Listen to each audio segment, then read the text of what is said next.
Happy Sri Rama Navami. చూసారా, శ్రీరాముడికి గోధుమతో హల్వా, కానీ ఓన్లీ డ్రై ఫ్రూట్స్ చాలా ఎక్కువ వేసి కొంచెం ఆ మాత్రం స్టిక్కింగ్కే గోధుమతో హల్వా అనమాట. ఇగోటి డ్రై ఫ్రూట్స్ ఆల్రెడీ వేగిపోయి, ఇగోటి పాలు.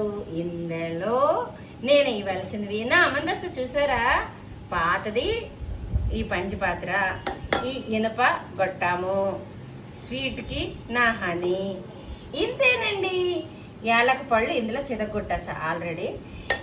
పాలు మరిగితే ఇదండి నా ప్రసాదం. జై శ్రీరామ్ అండి. ఇంతటితో సెలవు తీసుకుంటున్నా. మార్కెట్కి ఇప్పుడు వారికి వెళ్ళలేదు. ఇగోటి నా 5 in 1, నా రూమ్ క్లీనరు, నా ప్రతి ఒక్కటి రెడీ. ఒక్క కుంకుడికాయలే, అదే ఏవి ఇంట్లో ఉన్నాయో అవే. ఏ పళ్ళు ఏవి తేలేదు. పువ్వులు వాళ్ళు ఇంటికి వచ్చి పువ్వులు ఇచ్చారు, పాలు వాళ్ళు పాలకి ఇంటికి ఇచ్చారు. కాబట్టి అక్కడ టైము సేవ్ అయింది, మనీ ఖర్చు అవని. నాకు ప్రాబ్లం అయితే లేదు. నేను అంతా కూడా నేను అనుకున్నట్టుగా నా ఆర్గానిక్ వేలో చేసుకుంటున్నా. ఇంతటితో సెలవు తీసుకున్నాను. మళ్ళీ మేము ముందుకు వస్తాం మరో వీడియోతో.